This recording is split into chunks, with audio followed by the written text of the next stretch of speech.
Meu Senhor e meu Deus, creio firmemente que estás aqui, que me vês, que me ouves.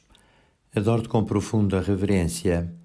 Peço perdão dos meus pecados e graça para fazer com fruto este tempo de oração. Minha Mãe Imaculada, São José, meu Pai Senhor, anjo da minha guarda, intercedei por mim. Hoje é-nos proposto um trecho do Evangelho segundo São Marcos, em que Nosso Senhor fala de uma temática particularmente atual. Trata-se do casamento e, concretamente, também da possibilidade do divórcio. Diz-nos São Marcos, no capítulo 10º, que saindo dali foi Jesus para o território da Judeia e além do Jordão. Novamente as multidões se juntaram em volta dele e de novo as ensinava, segundo o seu costume.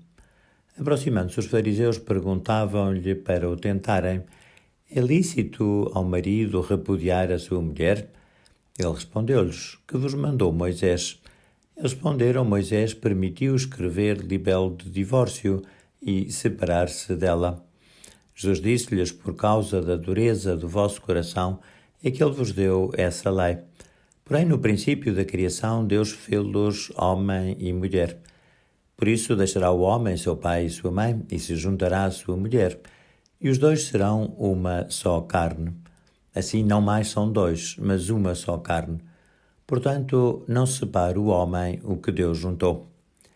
Em casa, os seus discípulos interrogaram-no novamente sobre o mesmo assunto, e ele disse-lhes: qualquer que repudiar sua mulher e se casar com outra, comete adultério contra a primeira, e se a mulher repudiar o seu marido e se casar com outro, comete adultério.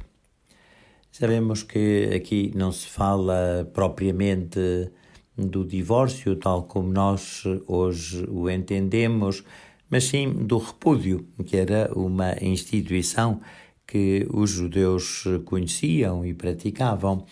O repúdio, em princípio, só podia ser feito pelo homem contra a mulher, e tanto podia ser um repúdio público, em cujo caso o homem teria que justificar a razão pela qual se separava da mulher, e ambos ficavam livres para contrair uma nova união, mas também podia ser um repúdio oculto, ou seja, deixar a mulher pura e simplesmente, e se fosse dada por abandonada, era tida também como uma pessoa que estaria eventualmente disponível para um novo casamento. Sabemos que no divórcio a possibilidade cabe tanto ao marido como à mulher, mas na legislação antiga, de facto, havia essa primazia do homem sobre a mulher, o qual tinha também repercussões ao nível religioso e jurídico. Sabemos que sim, é verdade que já existiu o repúdio, o próprio Moisés deu essa possibilidade. Foi não propriamente algo consentido, ou não foi propriamente algo que fosse reconhecido como bom, mas foi, por assim dizer, uma manifestação de tolerância pela dureza do coração humano como consequência do pecado original. Sabemos que o pecado original afetou a nossa inteligência e daí termos mais dificuldade em conhecer a verdade, mas também afetou a nossa vontade e daí termos mais dificuldade também em fazer o bem. Até São Paulo dizia que era um homem infeliz porque não fazia o bem que queria e fazia o mal que não queria. Aqui isto pode parecer uma certa contradição, então se ele não queria, porque é que fazia? Ou se ele queria, porque é que não fazia? Sim, em termos teóricos é uma certa contradição, mas é uma contradição que também todos nós de alguma forma experimentamos, porque o bem custa e o mal muitas vezes acaba por ser mais fácil, mais sedutor, mais atrativo também. E por isso mesmo, porque os homens ainda não tinham recebido no tempo de Moisés o auxílio da graça de Deus, Moisés permitiu, como era difícil viver essa fidelidade para sempre, que estivessem sempre unidos, marido e mulher, Moisés deu esta possibilidade de que se pudesse quebrar aquela união, não era uma união indissolúvel, o repúdio permitia essa separação e, uma vez aceita essa separação, ficavam ambos livres para poder iniciar uma nova relação, um novo casamento.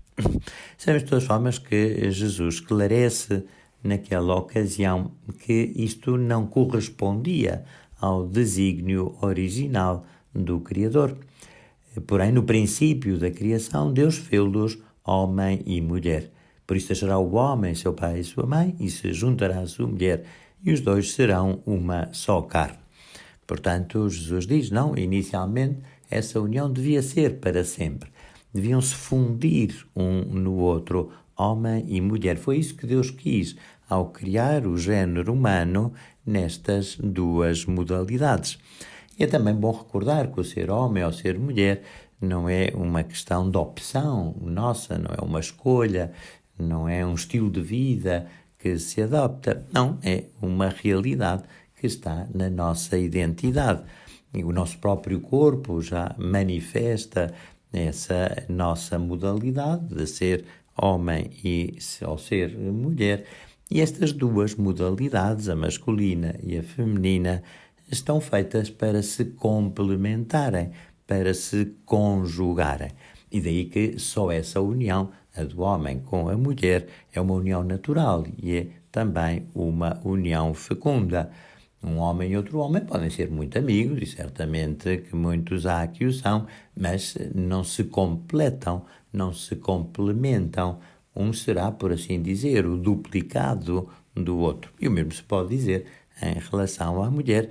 A mulher não se completa noutra mulher, não se conjuga com uma pessoa que é como ela, mas completa-se e conjuga-se em alguém que, tendo a mesma natureza, tem, no entanto, uma outra forma de ser.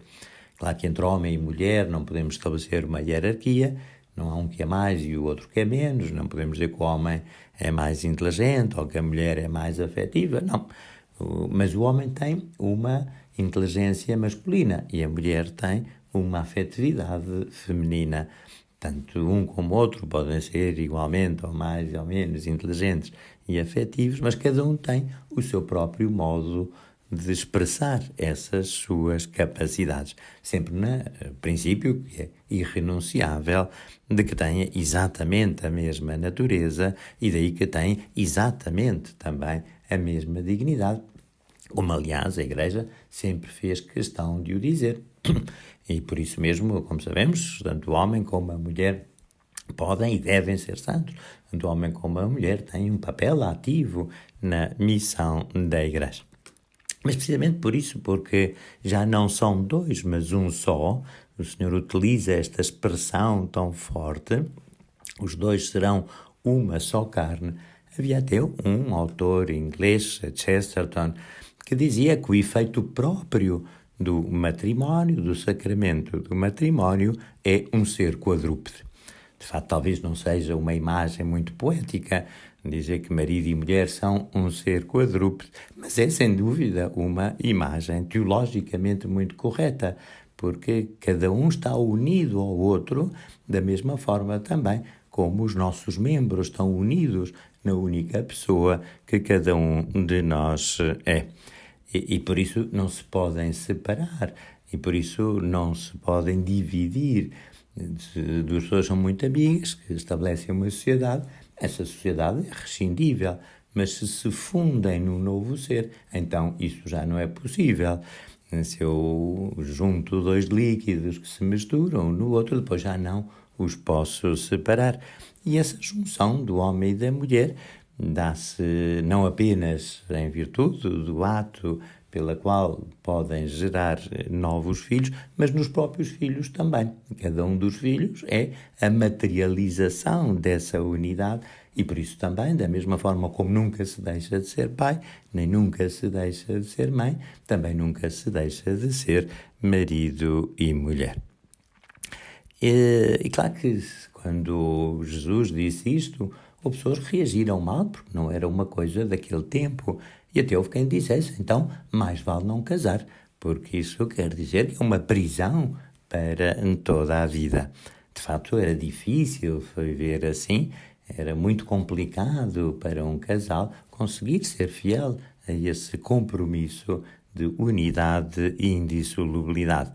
Mas, ao mesmo tempo que Nosso Senhor revogou a possibilidade do repúdio ou do divórcio, também nos deu a graça do sacramento do matrimónio, que torna possível, não só possível, até de certo modo fácil, que aquele casal se mantenha unido, que aquele casal seja fiel às promessas que fizeram um ao outro no dia do seu casamento.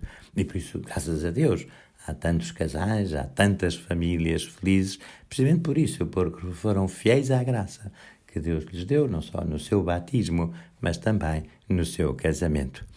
Embora isso seja, graças a Deus, a regra de que, infelizmente, há algumas exceções, sabemos também que todos os casais passam por dificuldades, até a Sagrada Família, porque São José chegou a pensar, a decidir repudiar Nossa Senhora quando se deu conta que estava à espera de um filho que não era dele.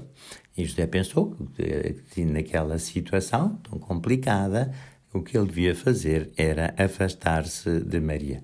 Por isso, até a Sagrada Família passou por este perigo. E por isso também devemos rezar por todos os casais, sobretudo por aqueles casais que estão a passar por dificuldades, para que essas dificuldades não levem a desfazer o seu casamento. Aliás, continuariam sempre casados aos olhos de Deus, mas que os leve a fazer como Maria e José, que depois de ultrapassar essa crise, ficaram ainda mais amigos um do outro e ambos de Deus.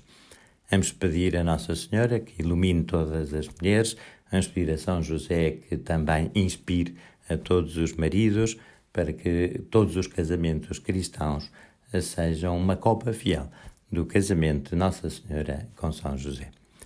Dou-te graças, meu Deus, aos propósitos, afetos e inspirações que comunicaste nesta meditação. Peço ajuda para os pôr em prática. Minha Mãe Imaculada, São José, meu Pai e Senhor, anjos da minha guarda, intercedei por mim.